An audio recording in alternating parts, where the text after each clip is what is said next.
Apa Anda suka kopi? Apakah Anda sering mendengar dari orang-orang sekitar Anda kalau banyak minum kopi itu membuat tensi tinggi? Saya juga sering dengar, tapi pertanyaannya, apakah benar kopi atau kafein bisa menyebabkan tensi tinggi? Mari kita bahas.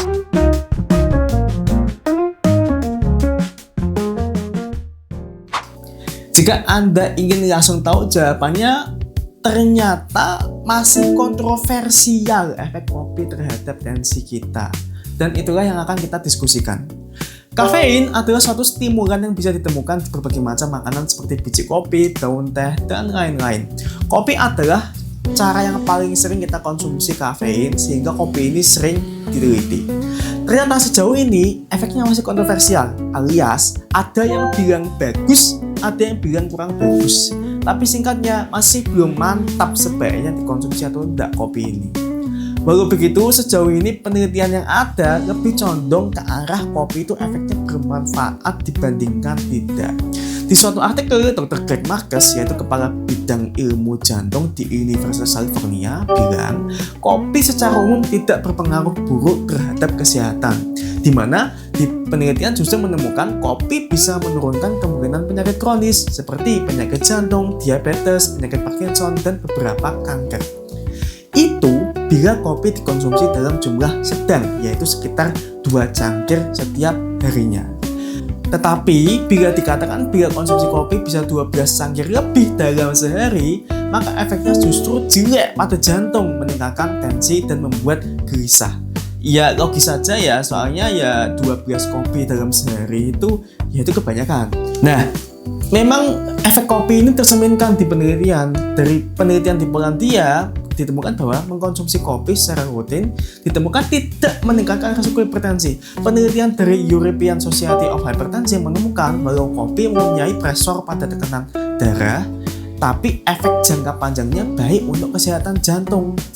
American College of Cardiology juga menyatakan kopi tidak meningkatkan tekanan darah dalam jangka panjang, walaupun memang ada efek jangka pendeknya. Badan Pengawas Makanan Amerika pun juga bilang orang dewasa sehat bisa mengkonsumsi kopi 4-5 cangkir setiap harinya tanpa ada efek buruk. Tapi untuk wanita hamil dan menyusui harus membatasi menjadi 2-3 cangkir per hari. Untuk anak-anak direkomendasikannya harus menghindari kopi sepenuhnya, jadi anak-anak jangan minum kopi. Kalau dinilai kafeinnya sehari, berarti orang dewasa itu boleh mengkonsumsi kafein sebanyak 400 mg per hari. Nah, kenapa kok bisa efek kopi ini cenderung baik? Nah, karena memang di kopi ini banyak kandungan yang dikatakan bagus juga, seperti kafeinnya itu sendiri yang mempengaruhi reseptor adenosin kita, asam klorogenik, melanoid, asam ferulik yang bersifat antioksidan, dan lain-lain. Selain itu, kopi dikatakan berpengaruh baik terhadap mikrobiota usus.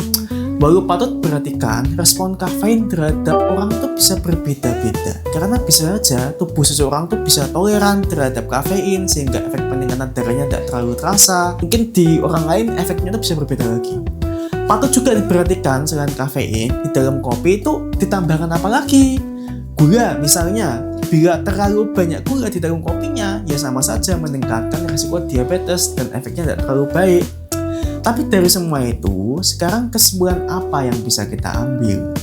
Kesimpulannya adalah konsumsi kopi rutin tidak berpengaruh buruk bila dikonsumsi dalam jumlah yang sesuai, seperti 4-5 cangkir per hari pada orang yang dewasa sehat.